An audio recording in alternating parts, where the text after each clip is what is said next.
जी, doctor साहब ये मेरा क्वेश्चन है आपसे कि जो मुंजी है उसमें जमीन की तैयारी में वेस्ट डिकम्पोजर कब कब इस्तेमाल करना चाहिए, इसकी तैयारी कैसे करनी चाहिए? अच्छा, ये डॉक्टर ने भी यूनिवर्सिटी ऑफ एग्रीकल्चर फैसलाबाद बड़ा ही कमाल का क्वेश्चन किया कि वेस्ट डिकम्पोजर को राइस या धान की काश्त में कब कब इस्तेमाल करना चाहिए। सर, वेस्ट डिकम्पोजर हम बीसियों दफा अपने वो एक्सप्लेन कर चुके हैं मोस्टली वीडियोस में, आज फिर रिपीट कर रहे हैं कि वेस्ट डिकम्पोजर ऐसे बेनिफिशियल माइक्रो पर मुश्तमिल हमारा लिक्विड प्रोडक्ट है जिनको जब हम सीड को अप्लाई करें, सॉइल को अप्लाई करें, रूट्स जैसे नर्सरी क्रॉप को अप्लाई करें, तो ये पौधे की ग्रोथ भी बढ़ाता है और खुराक की अवेलेबिलिटी भी बढ़ाता है। इवन अंडर स्ट्रेस एनवायरमेंट, बेशक जितनी मर्जी गर्मी सर्दी हो, स्ट्रेस हो, पानी की कमी जाती हो, तब भी ये पौधों की ग्रोथ में न्यूट्रन अपटेक को इंश्योर करता है। अप्लाई कब करना चाहिए? नर्सरी अब हम ग्रो करवा रहे हैं राइस की नर्सरी। याद रखें, राइस की नर्सरी हम 25 दिन की लगाते हैं, कोई 30 दिन की लगाता है, कोई 20 दिन की भी लगा लेते हैं। राइस की नर्सरी की जड़ों में वेस्ट डिकम्पोजर लाजमी फ्लड करवाए उस फील्ड में जहां पे नर्सरी लगी है। रूट्स अच्छी बनेंगी, और वही रूट्स अब अच्छी बनेगी तो और जमीन नरम रहेगी, रूट्स अच्छी बनेगी, रूट्स सीडलिंग की विगर बेहतर होगी क्योंकि शुरू से न्यूट्रन की अवेलेबिलिटी बढ़ गई है। जब आप इस पनीरी को अपरूट करके ट्रांसप्लांट करेंगे तो आपकी पनीरी को ट्रांसप्लांटिंग शॉक नहीं आएगा। मार्केट में बीसियों लोगों को, फार्मर को, बेचारों को बेवकूफ बना रहे हैं ट्रांसप्लांटिंग शॉक के नाम पे। अमाइनो एसिड्स का ब्लेंड दे रहे हैं, हार्मोन्स का ब्लेंड दे रहे हैं।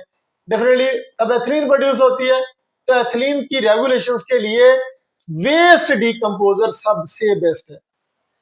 नर्सरी में फ्लड करवाएं, नर्सरी को अपरूट करें। जब अपरूट किया नर्सरी, फील्ड में ट्रांसप्लांट करना है, तब भी वहां पे जहां पे नर्सरी को अपरूट करें, छोटा सा खड्डा गोल लें, एक गड़ा सा बना लें, शापर की शीट उसमें रख लें, कोई टप आपका बड़ा जो प्लास्टिक का वो रखें, उसमें वेस्ट डिकम्पोजर डालें और 50% वेस्ट डिकम्पोजर, 50% आप उसमें पानी ऐड कर लें, 10% शुगर का सोल्यूशन, गुड़ का महलूल ऐड करें, क्योंकि आपका बैक्टीरिया जड़ों में स्टिक हो जाएगा।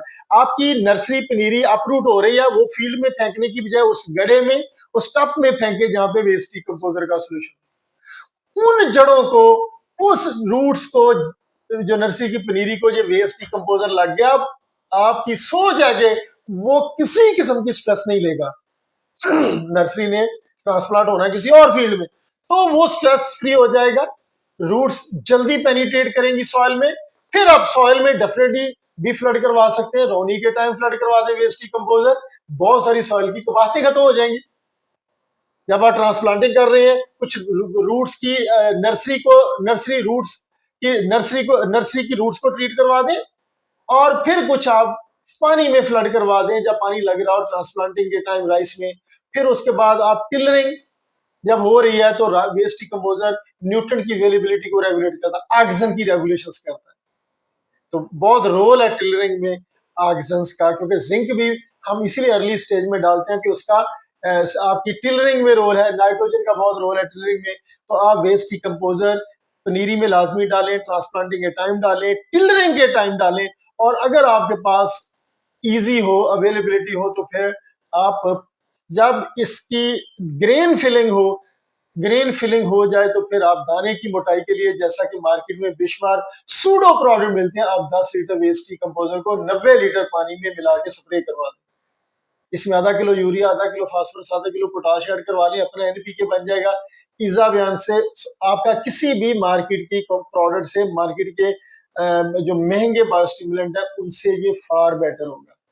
तो नर्सरी ट्रीटमेंट भी हो सकती है, सॉइल फ्लडिंग भी हो सकती है, फॉलियर एप्लीकेशन भी हो सकती है, लेकिन अप्लाई जरूर करवाएं और फिर देखिए इसका जादू। Thank you.